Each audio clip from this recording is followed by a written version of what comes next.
Hello everyone, हम exercise 6.1 के questions solve करने वाले हैं। और जब भी क्वेश्चंस करना हो, आप ऑनलाइन स्टडी करें या ऑफलाइन, सबसे पहले कॉपी पेन लेकर बैठना है। उसके बाद पूरे क्वेश्चंस को छोटे छोटे पार्ट्स में रीड करते जाना है और ड्रॉ करते जाना है। In this way you can visualise a quick and clear understanding of the complete question. तो हम शुरू करते हैं। Question first, in triangle P Q R. अभी हमने क्या बताया, छोटे छोटे पार्ट्स में रीड करो और ड्रॉ करो।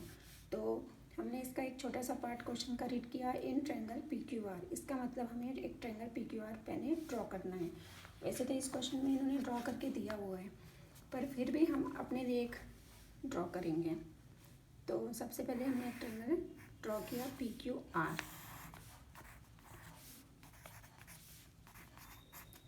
ठीक है, अब next step, D is mid point.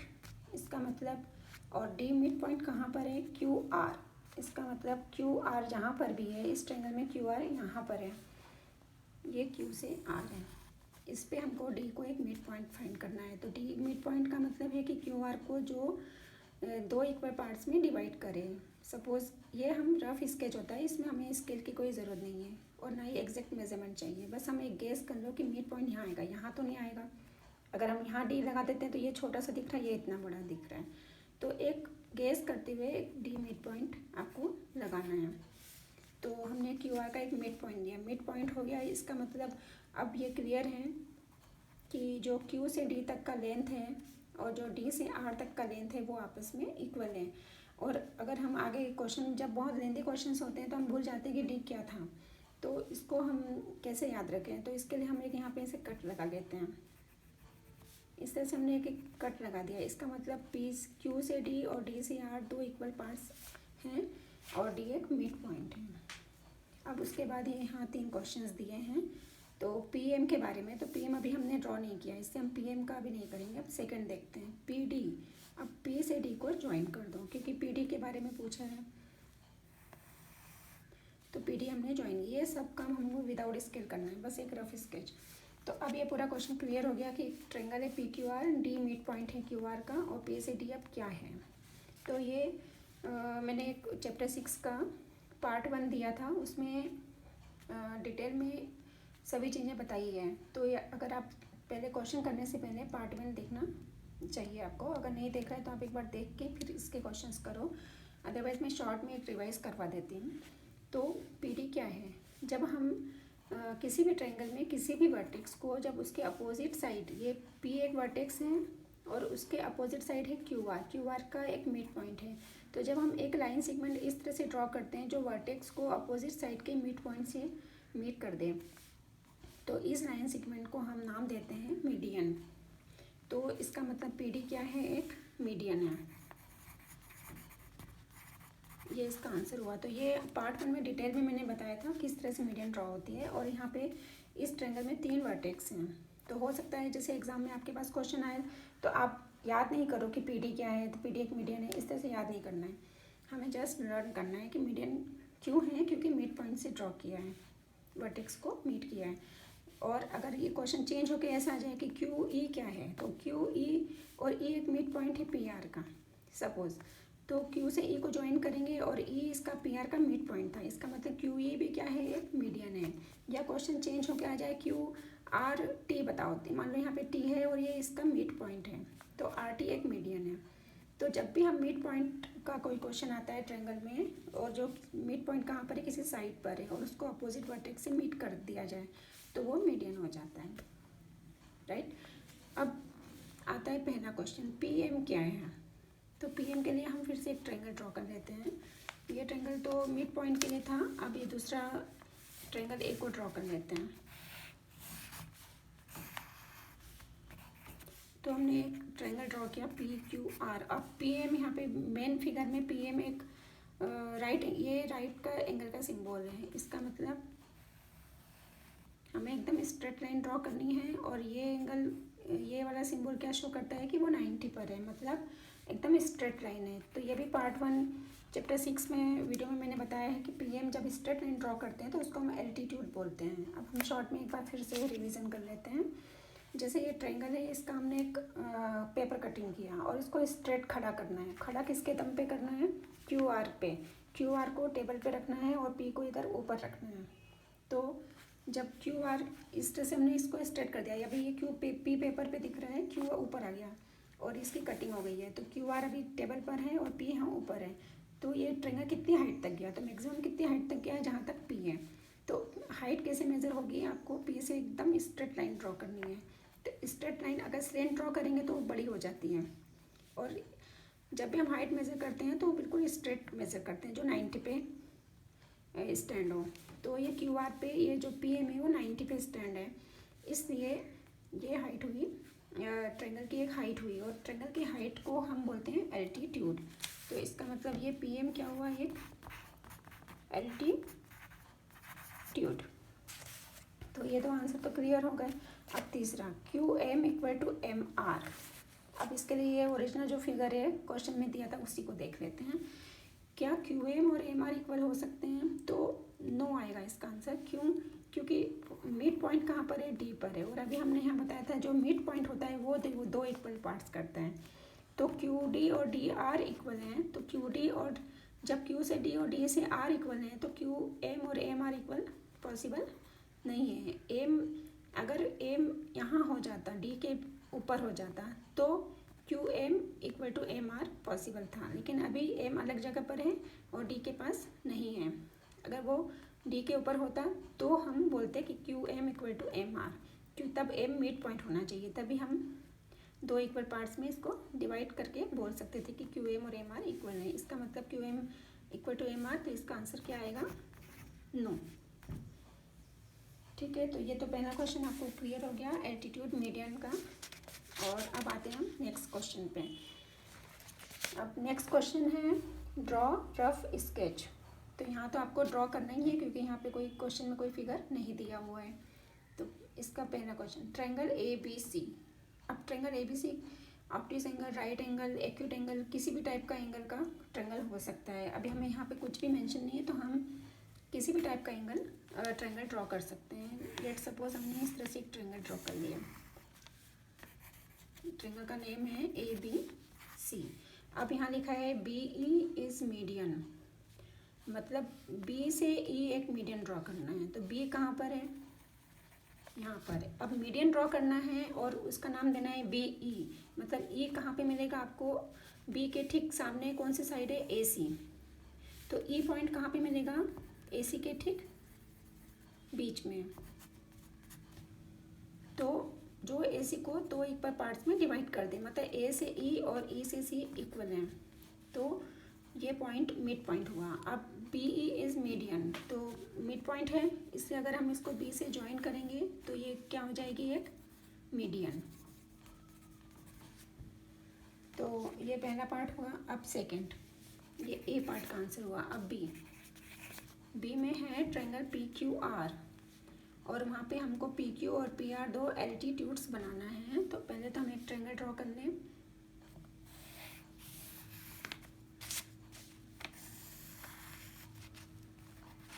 इस तरह से हमने एक ट्रायंगल ड्रॉ किया, उसका नाम है पी क्यू आर। ये रफ स्केच लिखा है, इसलिए विदाउट मेजरमेंट के, विदाउट स्केल के आपको बस सिंपल फ्री हैंड आपको एक ड्रॉ करना है ट्रायंगल। अब उसके बाद यहाँ लिखा है पी क्यू। पहले पी क्यू को देखते हैं। पी क्यू एक एल्टीट्यूड है, मतलब पी क्यू मतलब कहाँ से ड्रॉ करना है? पी से, और एल्टीट्यूड है, इसका मतलब पी से एकदम स्ट्रेट लाइन आनी चाहिए जो अपोजिट साइड पर 90 का एंगल बनाए। अपोजिट साइड क्या है? क्यू आर है। तो पी से एकदम स्ट्रेट लाइन ड्रॉ करो।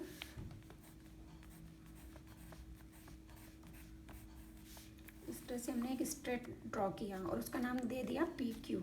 नहीं सॉरी, पी क्यू नहीं होना चाहिए, क्वेश्चन में कुछ और होगा। पी क्यू आर तो ट्रायंगल है, तो पी क्यू एक एल्टीट्यूड है, इसका मतलब फिर ये ट्रायंगल हमारा रॉन्ग हो गया, क्योंकि पी क्यू दो जगह पे नहीं हो सकता। क्यू यहाँ भी और यहाँ पे भी, ये मतलब, तो इसका अंदर ट्रायंगल में क्या गलती हो रही है? ये राइट एंगल बनना चाहिए। इसका मतलब ये जो ट्रायंगल है क्यू पॉइंट, ये कैसा होना चाहिए? राइट एंगल का होना चाहिए, तभी दोनों क्यू एक जगह पे आएंगे। दो क्यू अलग अलग एक ही पॉइंट दो जगह पे नहीं हो सकता, इसका मतलब हम इस टाइप का ट्रायंगल नहीं बना सकते, हमें क्यू पे राइट एंगल बनाना पड़ेगा। तो अब हम फिर से एक ट्रायंगल ड्रॉ करते हैं, पी क्यू आर।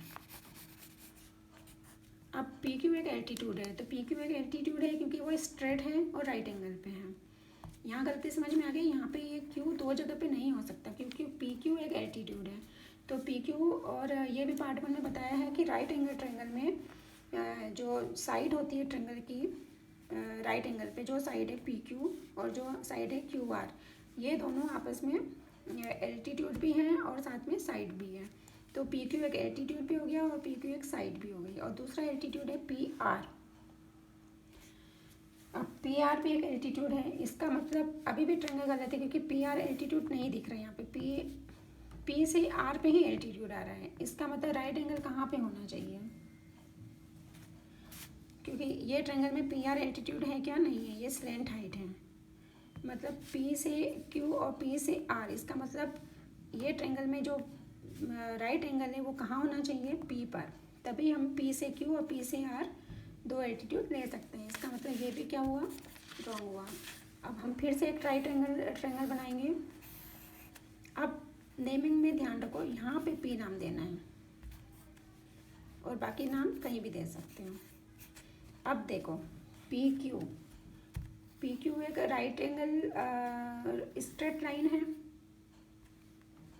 इसका मतलब ये एल्टीट्यूड भी है और ये साइड भी है। सिमिलरली पी आर और पी क्यू दोनों स्ट्रेट लाइन, दोनों 90 पे आ रहे हैं, इसका मतलब दोनों साइड भी हैं और दोनों एल्टीट्यूड भी हैं।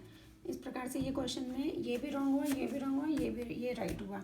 तो अब आगे के लिए हम आगे एग्जाम में हमारा टाइम बचे उसके लिए हम क्या कर सकते हैं, हम पहले ही देख लेंगे कि पी क्यू आर में पी क्यू और पी आर मतलब point P Q are triangle के पी क्यू आर जो वर्टेक्स हैं और वहीं वर्टेक्स से पी क्यू और पी आर एल्टीट्यूड पे बना रहे, कोई नया, जैसे कि इसमें ई एक नया पॉइंट था, इसमें कोई न्यू पॉइंट नहीं है, पी क्यू और आर ही पॉइंट्स हैं।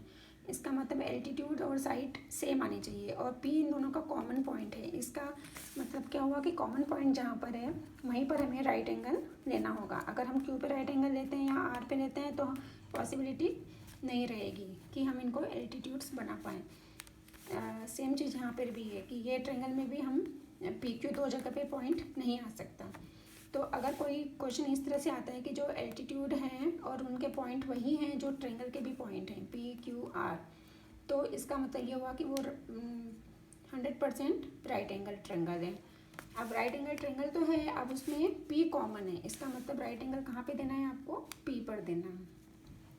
तो ये हो गया। अब इसके बाद सी पार्ट में दिया है एक्स वाई जेड एक ट्रायंगल बनाओ और उसमें वाई एल एल्टीट्यूड है, वो जो एक्सटीरियर में जा रहे हैं। तो जब ऐसे ट्रायंगल में कौन सा ऐसा ट्रायंगल बनेगा जिसमें एक्सटीरियर में एल्टीट्यूड बने, तो इसके लिए हमें एक ऐसा ट्रायंगल बनाना है जिसमें ऑब्ट्यूस एंगल बना हो।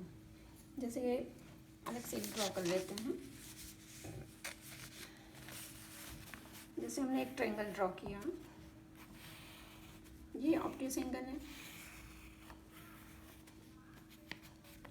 ये एक ऑब्ट्यूस एंगल ट्रायंगल है क्योंकि इसमें ये 90 से ग्रेटर है। अब इसमें वाई एल एल्टीट्यूड बनाना है जो एक्सटीरियर में हो ट्रायंगल के। तो एक्सटीरियर में हो, इसका मतलब ये जो ऑब्ट्यूस एंगल बना वहाँ पे वाई नाम नहीं आना चाहिए, वाई कहीं भी ले सकती हो आप। जैसे हमने वाई को यहाँ ले लिया, ये एक्स ले लिया, एक्स वाई और ये जेड। तो अब वाई एल एक एल्टीट्यूड बनाओ एक्सटीरियर में, तो कैसे बनेगा, वाई से एक स्ट्रेट लाइन ड्रॉ करेंगे।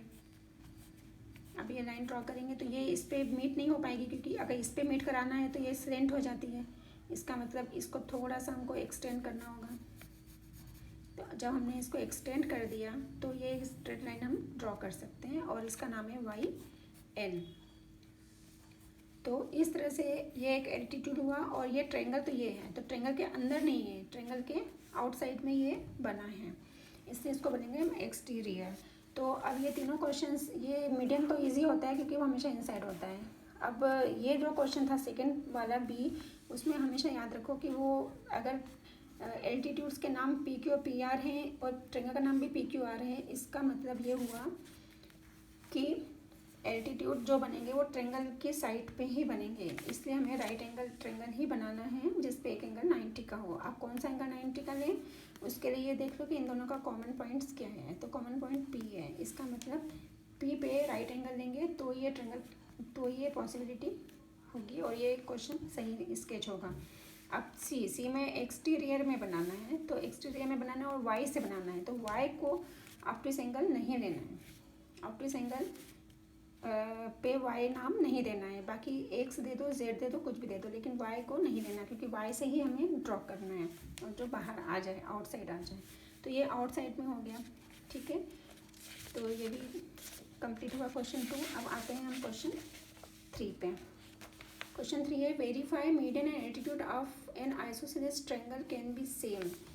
इसके लिए वेरीफाई करने के लिए हमको मतलब थोड़ा सा रियल ड्रॉ करना होगा। या तो आप कैसे ड्रॉ कर सकते हो, स्केल लो और एक लाइन सेगमेंट ड्रॉ कर लो। अब राउंडर की हेल्प से उसको थोड़ा इससे थोड़ा बड़ा या थोड़ा बड़ा ले लो, इससे राउंडर से थोड़ा बड़ा। राउंडर को जैसे यहाँ रखा, एक राउंडर का एक पॉइंट यहाँ रखा, एक पॉइंट यहाँ रखा और उसको इतना स्ट्रेच किया, उसका थोड़ा उसको और स्ट्रेच कर लो और इस तरह से 2 आर्क लगा के जहाँ पे मीट करे वहाँ से ट्रायंगल ड्रॉ कर लो। कैसे आर्क लगाएंगे, एक बार राउंडर को यहाँ रख के आर्क लगाएंगे, फिर राउंडर को की सेटिंग को बिना चेंज किए यहाँ रख के एक आर्क लगा देंगे। इस तरह से 2 आर्क लगाने से हमें एक पॉइंट मिलेगा और वो पॉइंट्स इन दोनों को, तो ये दोनों साइड्स कैसी होगी, इक्वल होगी। अब इसका नाम दे दो। अब ये दोनों साइड्स इक्वल हैं, दोनों इक्वल साइड्स कहाँ पे मीट हो रही है, वर्टेक्स ए पर। तो ए से ही हमें एक मीडियन ड्रॉ करना है और एक एल्टीट्यूड ड्रॉ करना है। तो हम देखेंगे मीडियन के लिए हमको बी सी का एक मिड पॉइंट चाहिए। हमने मिड पॉइंट दे दिया और नाम दे दिया डी। तो ये तो हमने मीडियन ड्रॉ कर दी। और ये मिड पॉइंट कैसे लोगे, स्केल, जैसे स्केल से आपने इसको 4 सेंटीमीटर बनाया है तो 2 सेंटीमीटर की डिस्टेंस पे ले लो। इस तरह से आप ले सकते हैं। या फिर मिड पॉइंट लेने के लिए आप एक कंस्ट्रक्शन वाला चैप्टर देखोगे, उससे आपको पता चलेगा मिड पॉइंट कैसे लेना है राउंडर की हेल्प से। अभी हमने एक रफ आइडिया दे दिया। उसके बाद अब एल्टीट्यूड ड्रॉ करना है। तो तुम देखोगे कि ए से जो हम स्ट्रेट लाइन ड्रॉ करेंगे, जो यहाँ पे 90 का एंगल बना है, या फिर इसी को मेज़र करके देखो तो ये 90 का एंगल दिखेगा तुम्हें। यहाँ पे प्रोटेक्टर से इसको मेज़र करो कि ये एंगल कितने डिग्री, तो 90 का। जब ये 90 का एंगल है इसका मतलब ये क्या हुआ, एल्टीट्यूड भी हुआ। तो आइसोसेलेस ट्रायंगल में एल्टीट्यूड और मीडियन दोनों एक ही जगह पे आते हैं, पर किस पॉइंट से, जहाँ पे दोनों इक्वल साइड्स मीट हो रही है, ए वर्टेक्स पे। तो ए वर्टेक्स से ही ये दोनों सेम आएंगे, मीडियन और एल्टीट्यूड। अगर हम बी से ड्रॉ करेंगे तो बी से एल्टीट्यूड यहाँ कहीं आएगा, मीडियन कहीं और आएगी।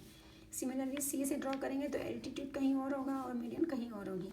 लेकिन अगर इक्वल साइड्स जहाँ मीट होती है वहाँ से ड्रॉ करेंगे तो दोनों सेम आएंगे। तो इसको कैसे याद रखोगे कि आइसोसेलेस ट्रायंगल ड्रॉ करना है, तो उसके लिए राउंडर की हेल्प ले लो, एक स्केल से एक लाइन ड्रॉ कर लो और जितनी लाइन है उससे थोड़ा बड़ा सेटिंग लेके इस तरह से हम आइसोसेलेस ट्रायंगल बना सकते हैं। और उसके बाद यहाँ पे मिड पॉइंट लेके इसको ड्रॉ कर दो और यहाँ देखो कि मिड पॉइंट पे जो एंगल आया वो भी 90 का है, इसका मतलब ये एल्टीट्यूड भी है, मीडियन भी है। तो ये क्वेश्चन नंबर 3 हुआ। तो आज इतना ही, और इसके लिए आप एक बार कॉपी पेन लो और वीडियो को पॉज करके बीच बीच में खुद से ड्रॉ करके खुद से बनाना है।